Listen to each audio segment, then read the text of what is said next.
ॐ वसुदेवसुतं देवं कंसचाणूरमर्दनम् देवकी परमानन्दम् कृष्णं वन्दे जगद्गुरु। मूकं करोति वाचालं पङ्गुं लङ्घयते गिरिं यत्कृपातमहं वन्दे परमानन्दमाधवम्। शङ्करं शङ्कराचार्यं केशवं बादरायणं सूत्रभाष्यो कृतौ वन्दे भगवन्तौ पुनः पुनः। ईश्वरो गुरुरात्मेति मूर्तिभेद विभागिने व्योमवद्व्याप्तदेहाय दक्षिणामूर्तये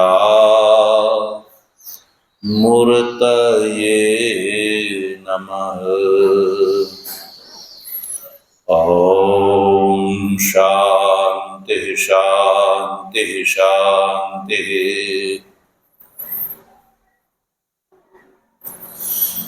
तत्व जिज्ञासु सज्जनों, भगवाननी परमानुकंपाथी श्रीमद् भगवद गीताना शांकर भाष्य सहित विचार क्रमानुसार ज्ञान कर्म संन्यास योग नामक चौथा अध्यायना 17મા શ્લોકનો ગઈકાલે આપણે વિચાર કર્યો। આ શ્લોકમાં ભગવાન શ્રી કૃષ્ણ અર્જુનને કહે છે કે કર્મ, વિકર્મ અને અકર્મ એ ત્રણેયનું વાસ્તવિક સ્વરૂપ છે એ જાણવું જોઈએ।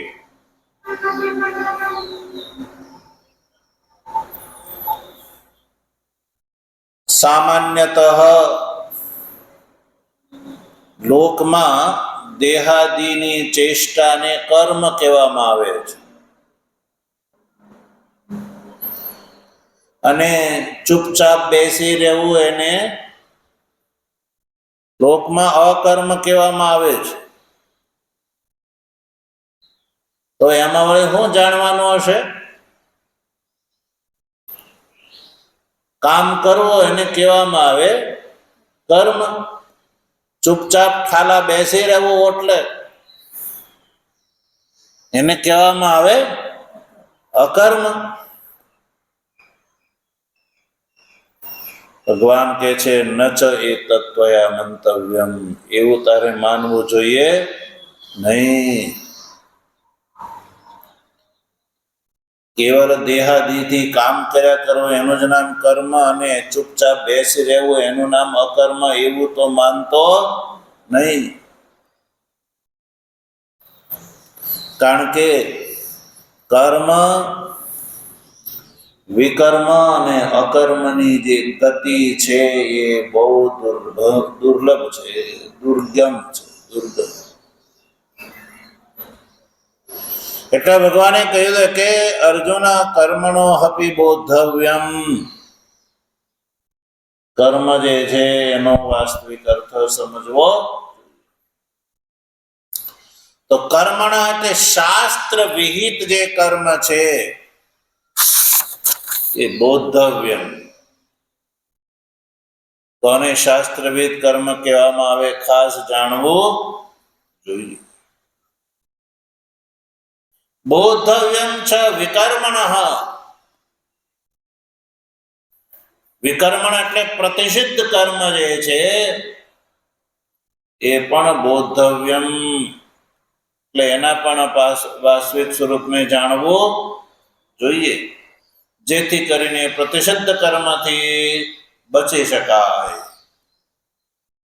શાસ્ત્રવિદ કર્મ કેમ જાણવા જોઈએ? કારણ કે એની અંદર પ્રવૃત્ત થઈ શકાય. અકર્મણશ્ચ બોધવ્યમ. અકર્મણ એટલે તુષ્ણિમ ભાવ, ચૂપચાપ બેસી રહેવું જે છે એ પણ બોધવ્યમ, જાણવું.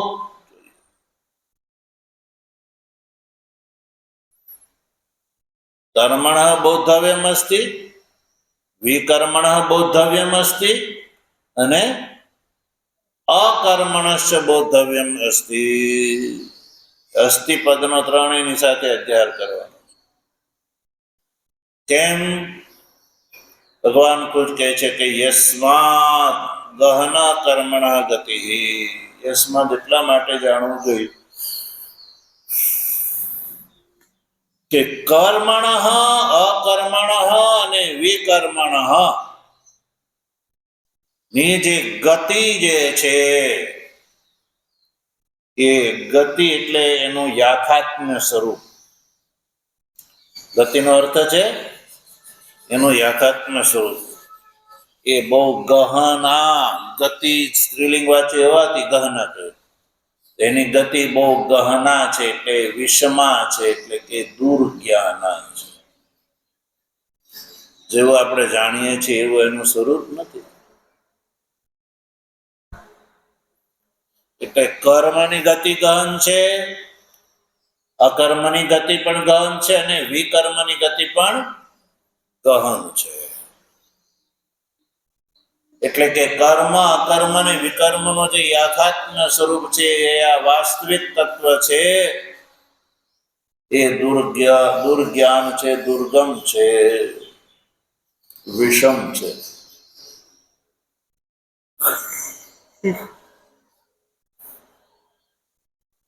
ભગવાને આવું 17મા શ્લોકમાં કહ્યું છે. જનો,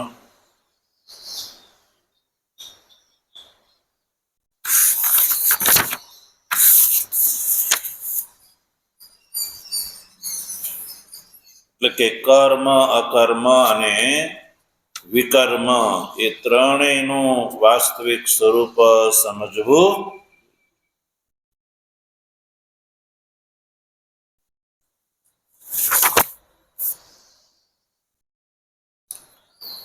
તો ભાષ્ય સહિત આપણે આ શ્લોકનો વિચાર કરીએ. હવે 18મા શ્લોકમાં પ્રવૃત્ત કરીએ. 18મા શ્લોકમાં ભગવાન આ ત્રણેયનું જે વાસ્તવિક સ્વરૂપ છે એ બતાવે છે.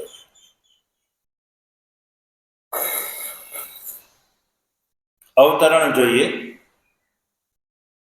કિમ પુનઃ તત્વં કર્માદેહે યદ બોધવ્યમ વક્ષ્યામિ ઇતિ પ્રતિજ્ઞાતમ ઉચ્યતે. 17મા શ્લોકમાં ભગવાને કહ્યું કે કર્મ, અકર્મ અને વિકર્મ જે છે એનું વાસ્તવિક સ્વરૂપ જાણવું જોઈએ, કારણ કે એનું વાસ્તવિક સ્વરૂપ જે છે એ બહુ ગહન છે. એની જે ગતિ છે એ આધ્યાત્મ એટલે વાસ્તવિક તત્વ જે છે એ બહુ ગહન છે. જેવું આપણે માનીએ એવું. એટલે હું તને અર્જુન બતાવવા જઈ રહ્યો છું, તું જાણ. તો અર્જુનનો પ્રશ્ન છે, કિમ પુનઃ તત્વમ કર્માદેહ. કર્માદેહ એટલે કે કર્મ, અકર્મ અને વિકર્મનું જે તત્વ શું છે? કિયદ બોધવ્યમ વક્ષ્યામિ ઇતિ પ્રતિજ્ઞાતમ. બોધવ્યમ એટલે જાણવું જોઈએ અને હું તને કહેવાનો છું એવી પ્રતિજ્ઞા ભગવાને તમે કરી. તો એ કર્માદિનું તત્વ શું છે એ બતાવો, મારે જાણવું છે. તો ભગવાન શ્રી કૃષ્ણે જે ઉત્તર આપ્યો એ ઉત્તર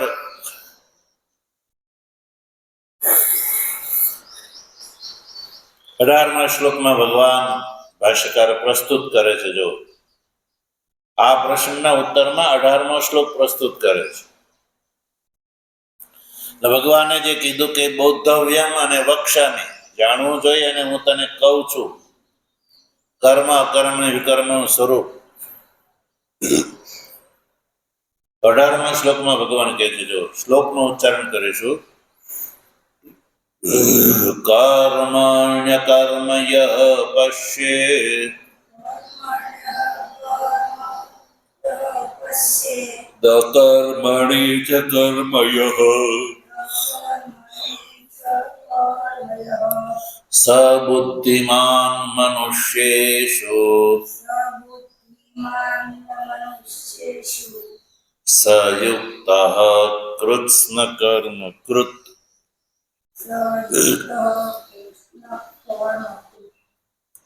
કર્મણ્ય કર્મય પશ્યેત દકર્મણિ ચ કર્મય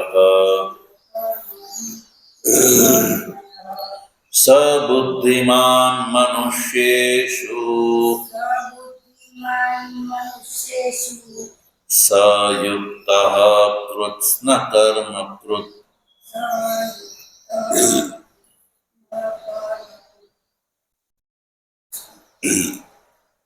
આ શ્લોકમાં ભગવાન કર્મ અકર્મ અને વિકર્મનું સ્વરૂપ બતાવે છે. તો સમજવા માટે સૌથી પહેલા આપણે સંધિ વિગ્રહ કરીશું. કર્મણ્ય કર્મ એ પદ છે ને એનો સંધિ વિગ્રહ થશે કર્મણી અકર્મ યહ પશ્યેત અકર્મણી. એમાં દકારમાંથી અકાર જુદો પાડવાનો. પશ્યેત અકર્મણી ચ કર્મ યહ સ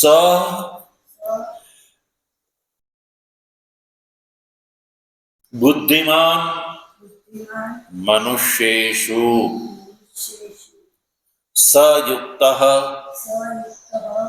કૃત્સ્ન કર્મ કૃત.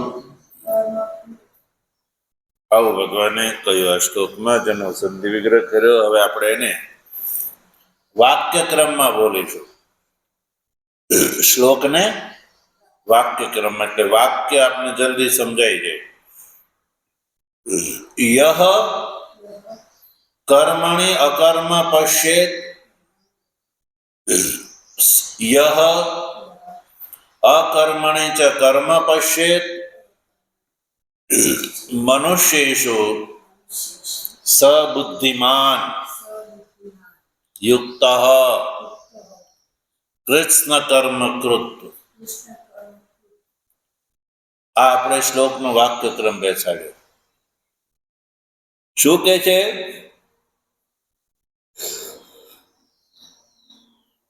વાક્યક્રમમાં ભગવાન જે કહે છે બોલીએ, કહે છે કે યહ એટલે કે જે અધિકારી. યહ એટલે જે અધિકારી કર્મણી અકર્મ પશ્યે, કર્મની અંદર અકર્મ દેવે જોવે, કર્મમાં અકર્મને જોવે, કર્મમાં અકર્મને જોવે. અને યહ અકર્મને જ કર્મ પશ્યેત, અને અકર્મની અંદર કર્મને જોવે. ધ્યાન આપો, કર્મની અંદર અકર્મને જોવે અને અકર્મની અંદર કર્મને જોવે. ભગવાન કહે છે કે મનુષ્યેષુ સબુદ્ધિમાન, એટલે એ મનુષ્યમાં બુદ્ધિમાન છે અને બુદ્ધિમાન છે એટલું જ નહીં, યુક્ત છે, યુક્ત છે. અને ત્રીજું કૃષ્ણ કર્મ કૃત, એમાંનો સંપૂર્ણ કર્મ કરી ચૂક્યો છે અને હવે કર્મ કરવાની જરૂર નથી. બોલો, કર્મની અંદર અકર્મને જોવે અને અકર્મની અંદર કર્મને જે જોવે, તો એ મનુષ્યોમાં બુદ્ધિમાન છે, યુક્ત એટલે કે બીજી વાત એ યોગી છે, અને સંપૂર્ણ કર્મ એ કરી ચૂક્યો છે. એને હવે કોઈ કર્મ કરવાની આવશ્યકતા રહેતી નથી. તો ભગવાને જે કહ્યું કે કર્મ અકર્મ અને વિકર્મની ગતિ બહુ દુર્લભ છે, તો એનો પારમાર્થિક સ્વરૂપ ભગવાન શ્રી કૃષ્ણે બતાવ્યું. કોનું પારમાર્થિક સ્વરૂપ? કર્મ અકર્મ અને વિકર્મ.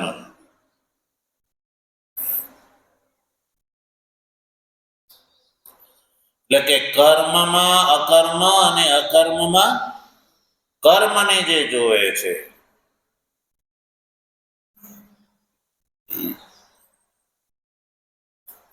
એ વ્યક્તિ બુદ્ધિમાન, મનુષ્યોમાં બુદ્ધિમાન છે, યુક્ત છે અને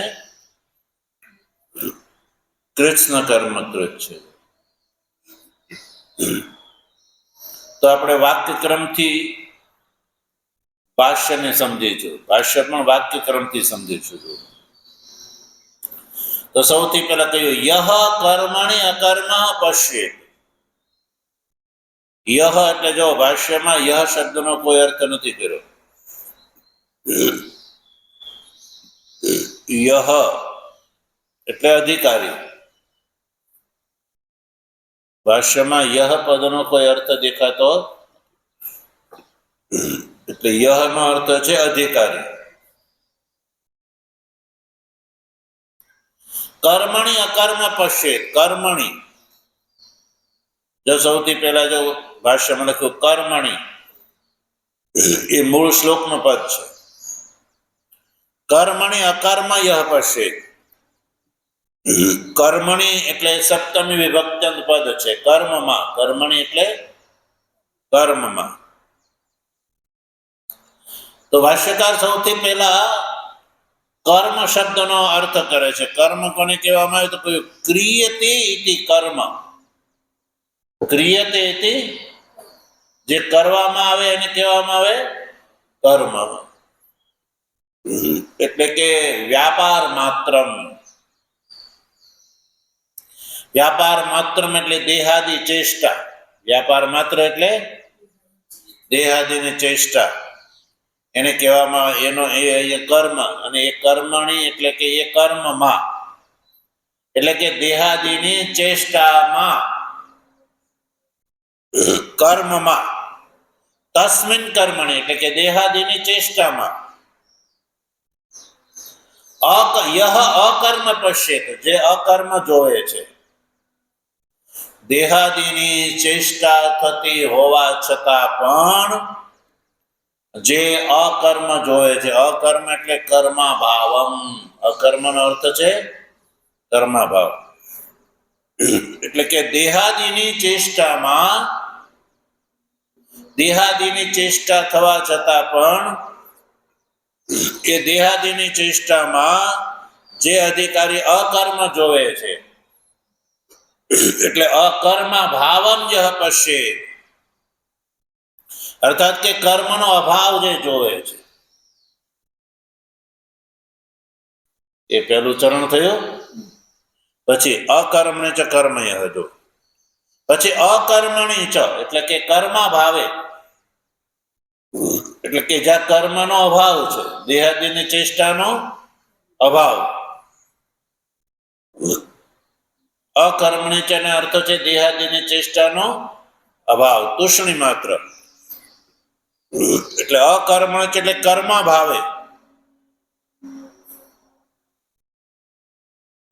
કર્તૃતંત્રત્વાદ પ્રવૃત્તિ નિવૃત્ત્યો હો. જો ભાઈ પ્રવૃત્તિ અને નિવૃત્તિ, દેહાદિની ચેષ્ટા અને દેહાદિની ચેષ્ટાનો અભાવ એ કર્તૃતંત્ર છે, કર્તાને આધીન છે. કોને આધીન? કર્તાને આધીન છે. કર્તા ચાહે કે મારે કામ કરવું છે તો કરશે, નહીં કરવું હોય તો બેસી રહેશે. તો આ જે પ્રવૃત્તિ અને નિવૃત્તિ એટલે કે કર્મની અંદર અકર્મ અને અકર્મની અંદર કર્મ, વસ્તુ અપ્રાપ્ય એવ હિ સર્વ એવ ક્રિયાકારકાદિ વ્યવહારો અવિદ્યા ભૂમો એવ, એટલે અકર્મણી ચ કર્મ યહ પશ્ય. અકર્મની અંદર કર્મ, અકર્મની અંદર અકર્મ એટલે પ્રવૃત્તિ અને નિવૃત્તિ મૂળ રૂપથી તો કર્તાને આધીન છે. એટલે વસ્તુ અપ્રાપ્ય એવ હિ સર્વ એવ ક્રિયાકારકાદિ વ્યવહારો અવિદ્યા ભૂમો એવ.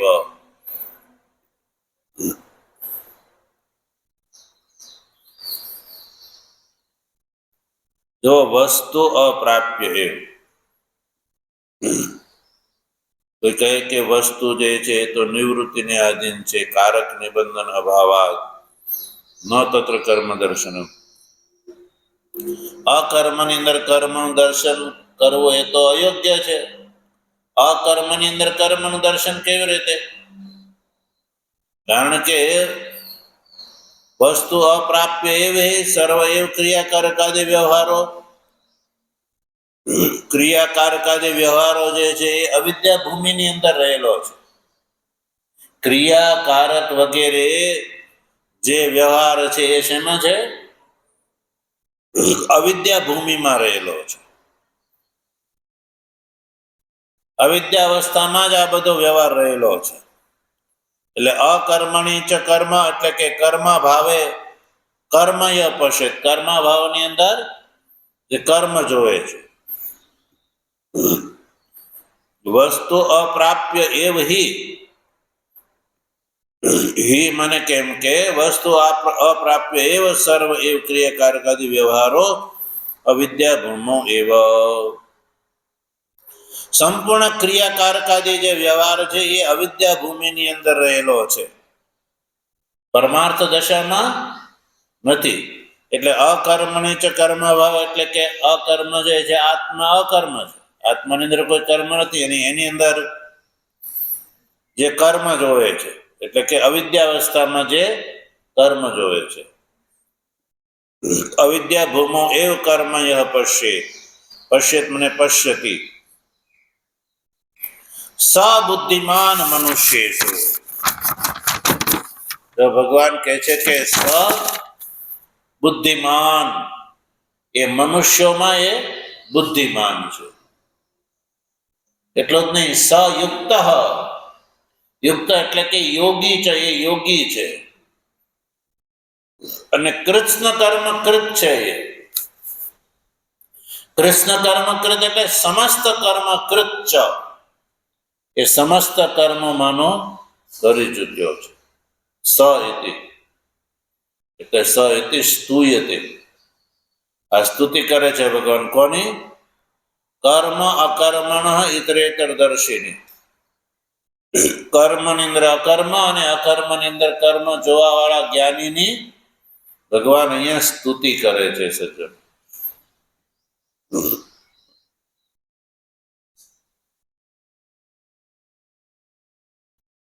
હવે સામાન્યતઃ આપણને પણ એમ લાગે કે કર્મની અંદર અકર્મ અને અકર્મની અંદર કર્મનું દર્શન કેવી રીતે સંભવશે? તો એનો ખુલાસો છે કે ભગવાન ભાષ્યકાર આગળ આ શ્લોક ઉપર વિશેષ ચર્ચા કરીને કહે છે.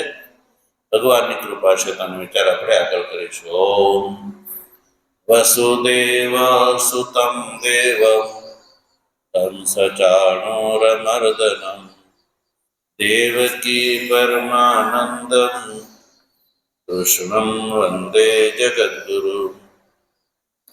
મૂકં કરોતિ વાચાલં પંગું લંઘયતે ગિરિં યત્કૃપાતમહં વંદે परमानन्दमाधवं शङ्करं शङ्कराचार्यं केशवं बादरायणं सूत्रभाष्यकृतौ वन्दे भगवन्तौ पुनः पुनः।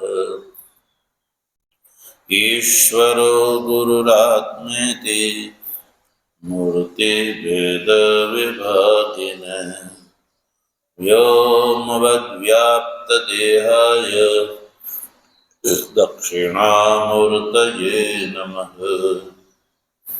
ॐ शान्तिः शान्तिः शान्तिः। सद्गुरु